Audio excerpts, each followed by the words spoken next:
Hi, Leo. What's up? Okay, this is going to be your love reading. Yeah, it is.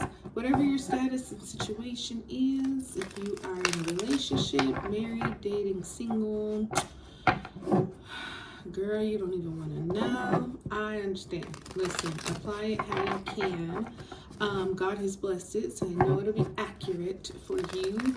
We're going to start with grabbing some cards that represent you, and then we'll grab some cards that represent the situation, which could be a person or a circumstance, and then we will get a likely outcome. The very last, we'll get an angel answer for you, Leo, and that will be the reading. Okay, so let's have some fun. Let's get up in here and see you, Leo, love, what's going on?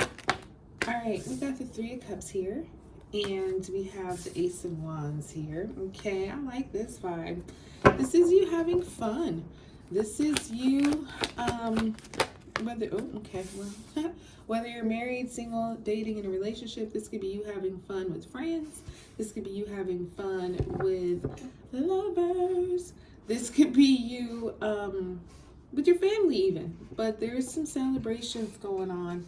Just, some of it is very pure and innocent. Some of it is very passionate and, a little erratic. And some of it is just kind of, neutral, pretty just, listen, it's a good day. Let's go have a drink, raise a toast, dance, eat, drink, be merry, that kind of thing. It's kind of like a mix of all that going on, which I like it. You have this Ace of Wands here, so somebody, a new person, or perhaps it is someone you already have history with, but they're coming in differently. The Ace of Wands is that, it could be an olive branch, it could be a new spark. This is your love reading, so I'm thinking it's a new spark for you. It's something that will maybe come out of the blue. Maybe when you're just doing something totally random, you meet this person, or maybe your current person just does something that, gets your blood going a little bit in the bestest of ways. Not anything to anger you, but kind of like, turns up your heat. So and like I say, it just kind of happens out the blue, and you're like, wow, okay.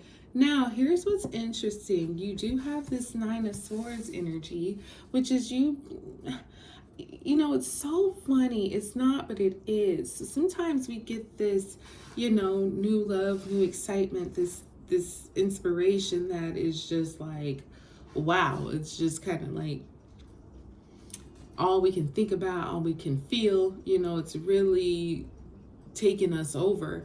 And then this Nine of Swords energy comes, where it's stress, it's anxiety.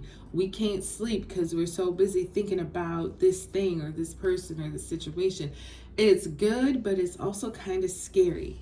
It's like we want to love it, we want to like it, we want to accept it and just have fun with it. But then the mind does what it does, and it starts thinking of all these other possible scenarios. And what about this, and what about that, and am I ready? Do I need to figure things out? This spark is really exciting and fun and promising, but it's like you kind of start to torture yourself in a bit, because you start questioning if you're worth it, if it's worth it, all these thoughts that it's like, no, this is something that you should be enthusiastic about. But we fear. That's what fear is. Fear starts to creep in, and, suddenly we're not so brave. Suddenly we're starting to question our value and our worth, and, all these things. And it's like, man, just have some fun with it, because you got the Six of Cups here too, which is very sweet energy. This definitely could be a blast from your past, somebody coming back. Maybe your kids, you're just strengthening your relationship with them. I don't know if it's been strained or not, but this is that childlike wonder, the childlike enjoyment that we used to have when we saw our middle school crush or high school crush. It's like very innocent, but like, oh my gosh, I have butterflies in my stomach. because he is so cute. Oh my gosh, I can't sleep. That kind of thing where, there's some kind of nostalgia here with this for sure. Now, let's look at the, oh, okay. This could be a person, it could be a situation. We got the Ace of Swords, okay? So, whatever this is, whoever this is, they've got some real surety now. There's no fog in what they're thinking. Maybe, yeah, like I said, I think this is somebody that you know or you used to know. Maybe if it wasn't like super personal, maybe you went to school with this person or used to work with this person, or your kids were friends or something like that. I don't know, but there is no more fog here. This person or situation is absolutely seeing clear, thinking clear. There's no kind of confusion here. There's total clarity and understanding about what, if it is a person, what they want when it comes to love. Sometimes, especially if you're single, somebody may say, oh, well, what do you want when it comes to love? Who would be your ideal partner? What are you looking for? And it's like, oh, I don't know. Maybe somebody who, or I guess it could be, no, that's not how this person is. You ask them what they want in love, and they're like, someone who is honest, someone who is direct, somebody who's got things going on for them in their career. They've got a good family, they come from a good background, they are successful. You know what I mean? Just start giving you a litany of what they're looking for. This is who that person is. They're very, very sure and clear about, the path that they want to take when it comes to love, how they think, how they communicate. There's no like gray areas. They're very direct and pretty honest, I feel like. Now you have the Empress over here, which is she represents Libra and Taurus, so you could be dealing with either of those. And then you have the Moon here, which represents the major arcana of Pisces. So these signs are present. I feel like with this Empress energy, definitely fertility, definitely maternal energy here, very feminine, very abundant, very creative. The Empress is going to give birth here soon.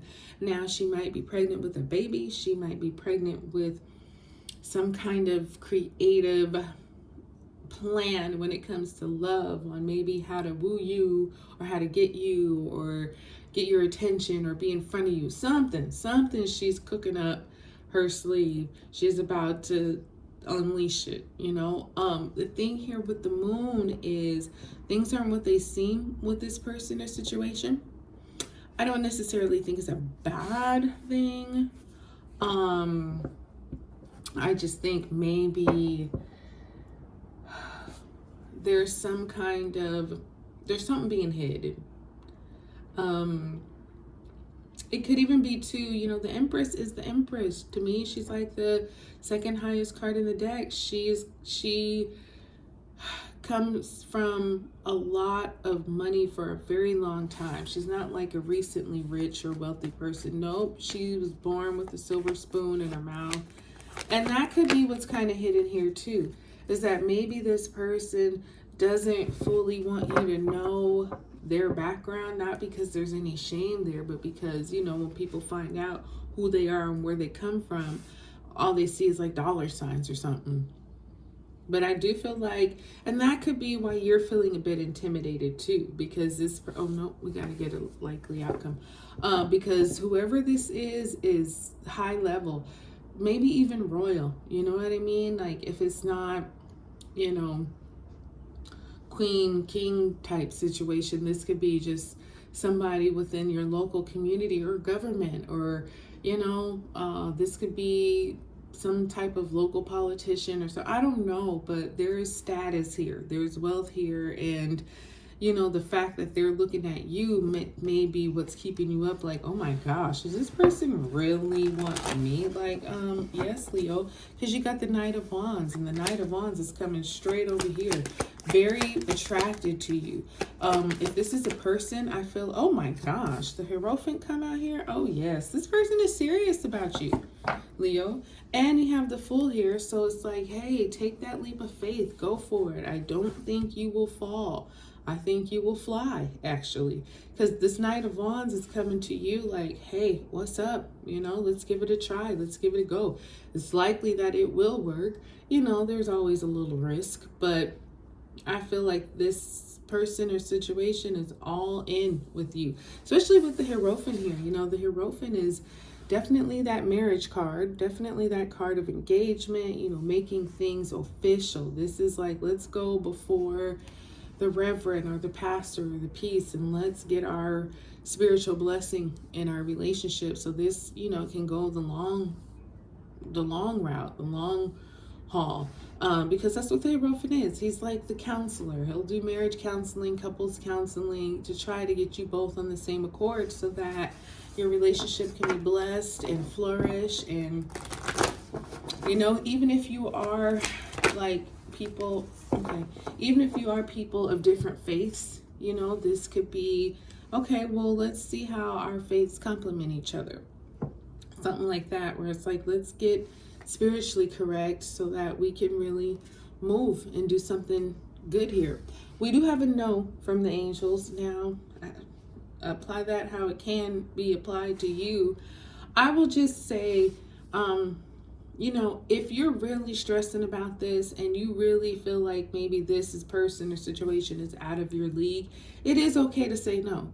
You don't have to say yes just because they're wanting you and looking for you. Like, you know, if it's not where you're comfortable, then yeah, say no. However, you know, the cards are kind of suggesting that this person is for real about you. Maybe you don't want that level of commitment. This person is working with some major arcanas and court cards over here. So, you know, think about what you really want and do that. Don't feel pressure or anything, because that ain't it neither. So yeah, I hope this one blessed you though, Leo. Hey, do you. I'm gonna close it up. So like, subscribe, share, guys. I'll talk to you soon.